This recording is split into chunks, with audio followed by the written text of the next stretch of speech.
Bonsoir à tous. Aujourd'hui, je me présente Zorobabel pour ceux qui n'ont pas suivi d'autres de mes vidéos. Enfin, il y en avait qu'une d'ailleurs avant. Aujourd'hui, je vais vous parler donc de la repentance. La nécessité de la repentance, à quoi ça sert, pourquoi doit-on se repentir? La repentance, nous avons vu qu'elle est qu'elle est mentionnée au moment du baptême. Repentez-vous et soyez baptisés au nom de Jésus-Christ pour le pardon de vos péchés et recevez le Saint-Esprit. Donc on a vu que la repentance nous permet de, de nous nettoyer, on va dire comme ça, spirituellement. On se repent, on vide les saletés de son corps, le mal qu'on a pu connaître. La repentance est un nettoyage spirituel, c'est-à-dire que effectivement, on ne voit pas quand j'ai demandé pardon, mais c'est un nettoyage intérieur spirituel. Donc la repentance est nécessaire, donc au moment du baptême, mais après c'est nécessaire pour ne pas, c'est-à-dire que l'esprit ne peut pas cohabiter avec le mal. Donc le péché, c'est mal. Alors j'ai péché, je vais me repentir, demander pardon à Dieu. La repentance, c'est demander pardon. J'ai triché, Seigneur, j'ai vu ça, mais voilà, j'ai pas fait. Donc la repentance, c'est je demande pardon pour un péché que j'ai commis, on va dire pas intentionnellement, hein, c'est plutôt un péché occasionnel, parce que l'enfant de Dieu ne pratique pas le péché, c'est-à-dire qu'il pêche, on pêche, on se repent et Dieu nous pardonne nos péchés, mais ça ne veut pas dire qu'on va pécher volontairement, on ne s'amuse pas avec le péché, le péché, ça vient du diable. On ne s'amuse pas à pécher, c'est-à-dire que l'enfant de Dieu ne pratique pas le péché, on a vu ça dans 1 Jean 3. Donc, euh, par exemple, l'Hébreu 6 nous dit que lorsqu'on a été éclairé, on a été lavé du sang de Jésus. C'est celui-là qui nous purifie, on va dire. C'est spirituel. Il n'a pas d'autre sang. C'est-à-dire qu'avant, on a vu, quand par exemple, chaque année, dans l'Ancienne Alliance, pour demander pardon, on sacrifiait un animal. Aujourd'hui, donc Jésus est venu comme sacrifice, c'est lui le sacrifice. On se couvre de son sang pour que Dieu nous voie purs et pour devenir parfait, on va dire, devant Dieu. Mais on ne s'amuse pas. C'est pas un jeu. Et Jésus, il n'est pas venu pour s'amuser. On ne s'amuse pas avec le sacrifice de Jésus. L'enfant de Dieu ne pratique pas le péché, c'est-à-dire qu'il peut nous arriver de pécher mal intentionnellement. On n'a pas voulu le faire, hein. On a péché, on a menti parce que pour cette raison ou celle-là, mais voilà, on n'est pas des menteurs. On a fait quelque chose pas très très bien, on n'a pas géré au moment. On se met à genoux, on demande pardon à Dieu, pour une faute qu'on a commise, quelque chose, et Dieu nous pardonne, et on se lave du sang de Jésus, spirituellement parlant, enfin, on dit Seigneur, merci de me laver dans ton sang, pour qu'on puisse être purifié de ce péché qu'on a commis ultérieurement. Nous devons comprendre que il y a deux esprits qui viennent en moi.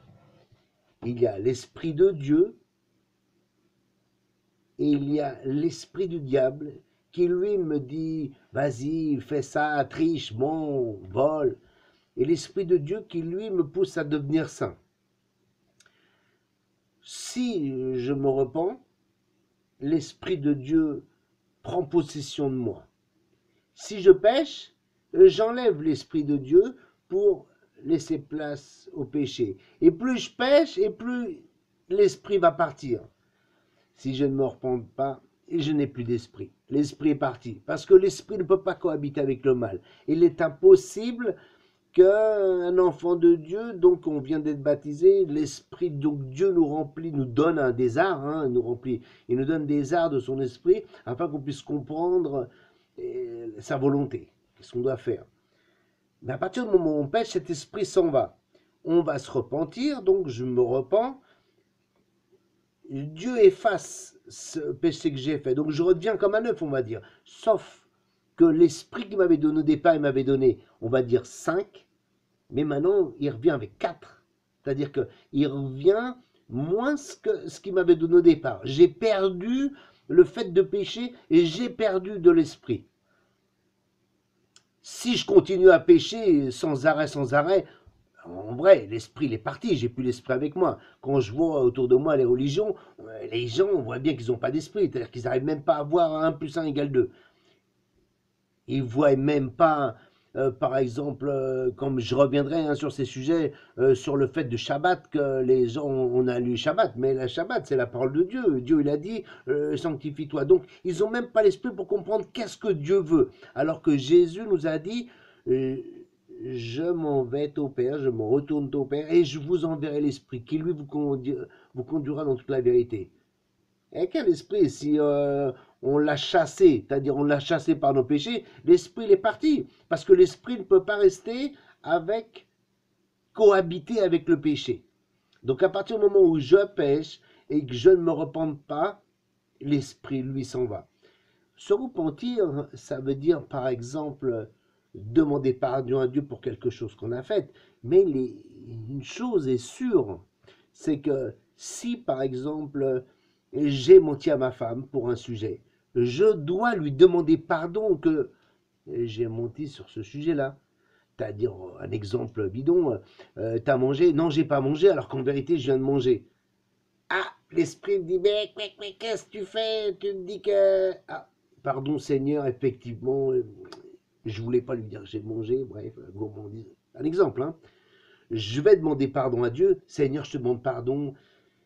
J'ai menti à ma femme parce qu'en fait, j'ai mangé tout à l'heure. Donc Dieu me pardonne et je dois aller voir ma femme en lui disant chérie, je te demande pardon, voilà, en vérité, j'ai menti parce que j'ai péché, j'ai mangé tout à l'heure. Donc il faut bien comprendre que quand on a possibilité de le faire, parce que des fois, malheureusement, on ne pourra pas demander pardon à la personne ou à la chose qu'on a fait mal, mais quand on peut le faire, on doit le faire. On doit le faire.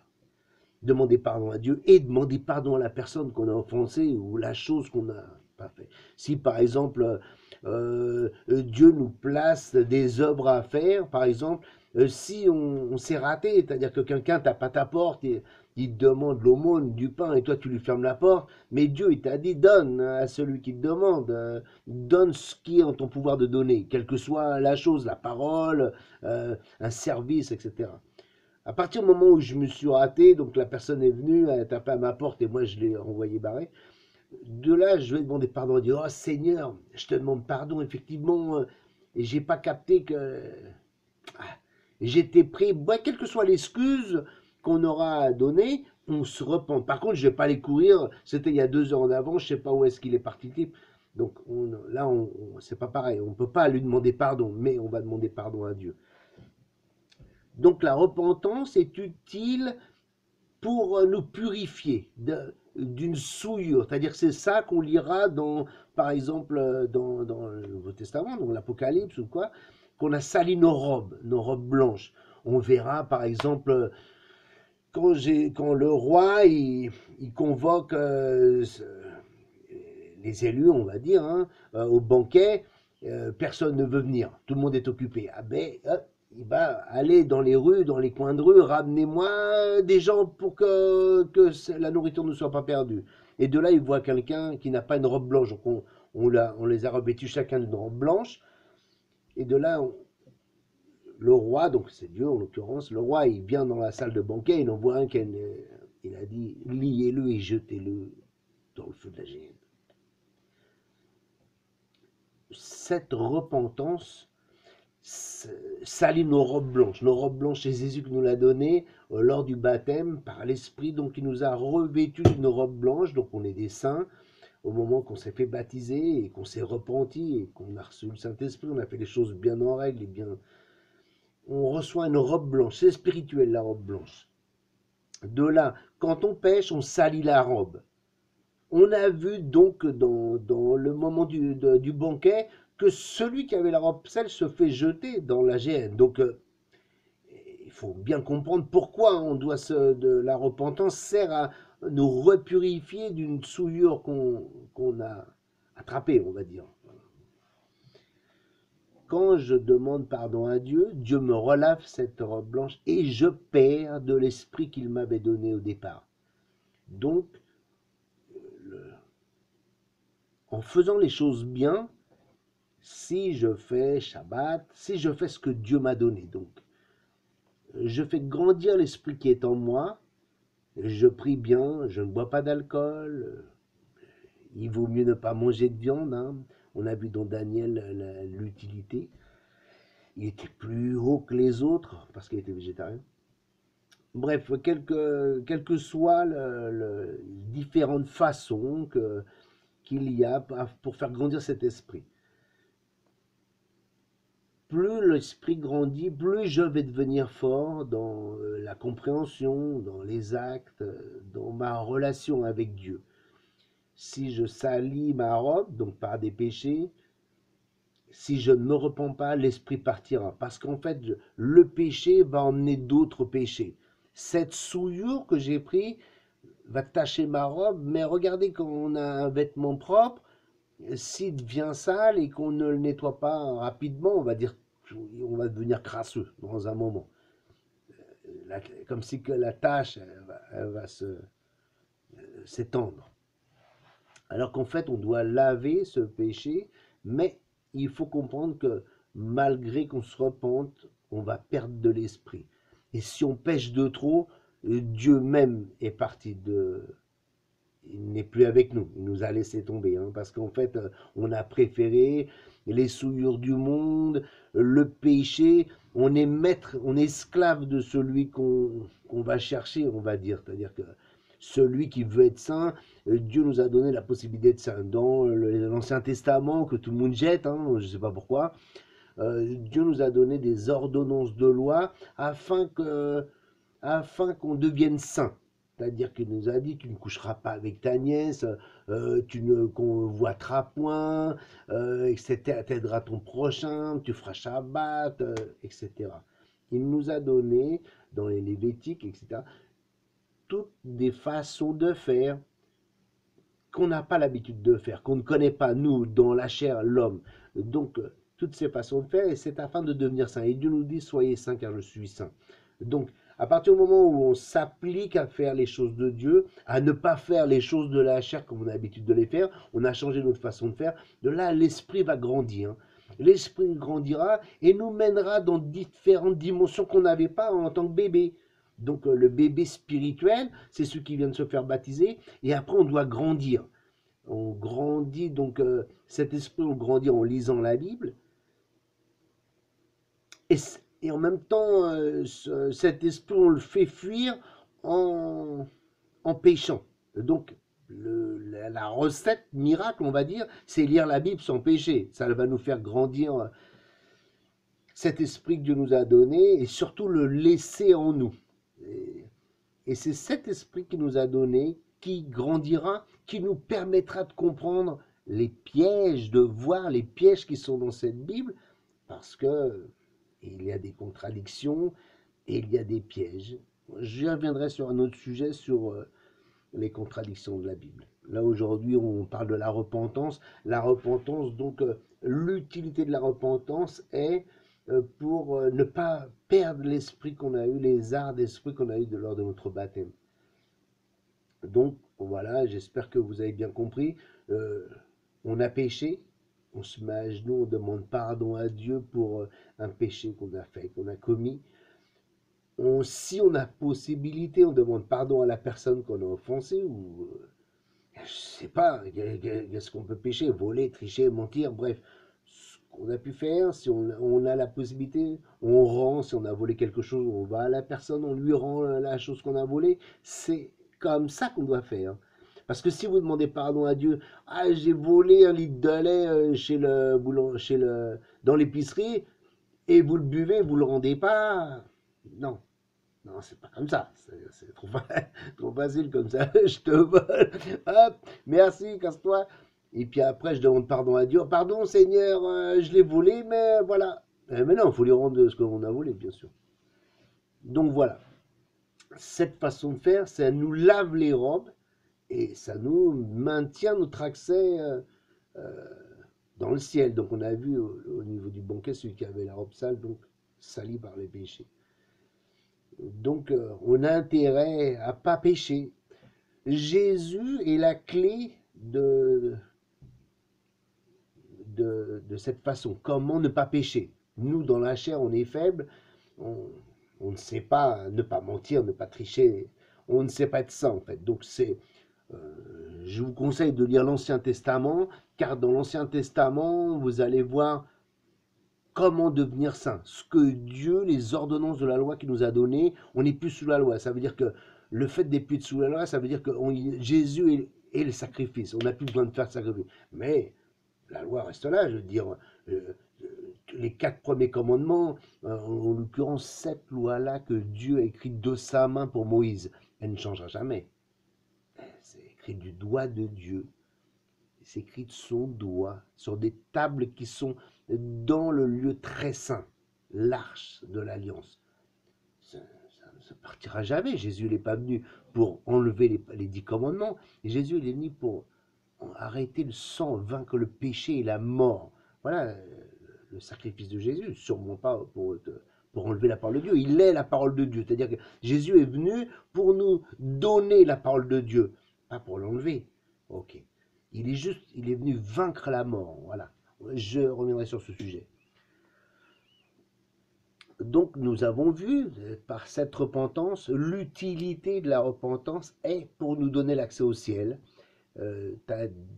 Pour retirer cette souillure du péché qu'on a. On se repent, je lave ma robe par la repentance. Et je ne recommence pas. Il a dit, va. Jésus a dit, va et ne recommence pas. Quand il a péché, je te pardonne, va et ne recommence pas. C'est-à-dire qu'on ne s'amuse pas avec le péché, on ne s'amuse pas avec le sacrifice de Jésus. Jésus nous pardonne, son sang nous lave, mais on ne s'amuse pas comme ça, sans arrêt, à pécher, à tricher, à mentir, à voler. C'est les gens du monde, ça. Celui qui veut vaincre quelque chose, quelque faiblesse qu'il a, c'est Jésus. Jésus nous permet de vaincre une faiblesse. J'ai une faiblesse, quel que soit ceci, cela, je demande à Dieu de m'aider. Et Dieu m'envoie Jésus, et Jésus est là pour me permettre de vaincre toutes mes faiblesses. Moi, je suis faible pour tel sujet, mais Jésus, lui, il est fort. Il a vaincu le monde. Il a vaincu la mort. Il est sans péché. Il a pu vaincre la chair. Il a pu vaincre tout ce que nous, on est faible. Lui, il a vaincu. C'est le boss. Donc, à partir du moment où on se sert, on a une faiblesse, on se sert de Jésus, on demande à Jésus de nous aider dans telle faiblesse, et Jésus le fera. Et Dieu nous donnera le pouvoir de vaincre par Jésus.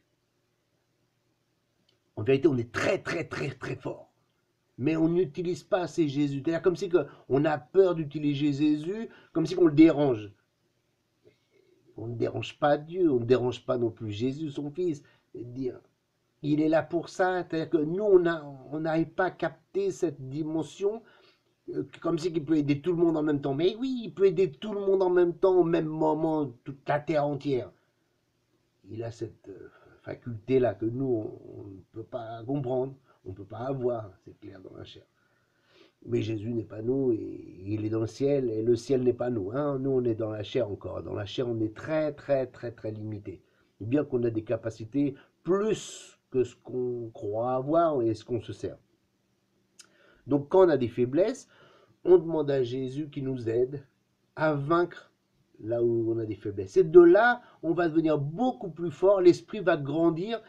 Nous, au lieu d'être des petits bébés spirituels incapables de rien du tout, on va devenir des hommes faits qui comprenons, qui voyons les pièges, qui répondons. L'utilité de connaître la parole de Dieu bien, c'est pour répondre au diable. Regardez que quand Jésus il s'est fait baptiser, il a été, après son baptême, il est emmené dans le désert, et le diable l'a tenté de différentes façons, et Jésus, les trois façons, il a répondu, il est écrit que. Donc c'est cette lecture de la Bible nous permettra de répondre, que ça soit, quelle que soit, la lecture de la Bible nous permet de répondre. La connaissance de la Bible nous permet de répondre au mal, nous permet de répondre aux ennemis. Et en plus, te permet de répondre à celui qui a besoin de connaître certaines vérités, on va dire. Mais bien, où est la vérité et qui la comprend? C'est la the question. Qui comprend la vérité? Voilà pour le sujet de la repentance. Donc, j'espère que tu as compris la nécessité de se repentir. Le ciel est accessible simplement si on est revêtu de robe blanche. Robe blanche, ça veut dire sans souillure, sans abomination. C'est-à-dire qu'il est impossible de manger du porc, des crevettes, des animaux interdits et de rentrer dans le royaume de Dieu. La parole nous dit que votre prière même est une abomination. Alors, je vous invite à vous repentir de quelques péchés que vous ayez faits et ne plus revenir sur ce péché. Arrêtez de pécher. Et si vous avez des faiblesses, demandez à Dieu et Dieu vous enverra Jésus si vous avez déjà Jésus. Mais utilisez Jésus dans vos faiblesses et vous deviendrez fort. Ok? Que la paix soit sur toi, mon ami. Que Dieu te bénisse. Au revoir.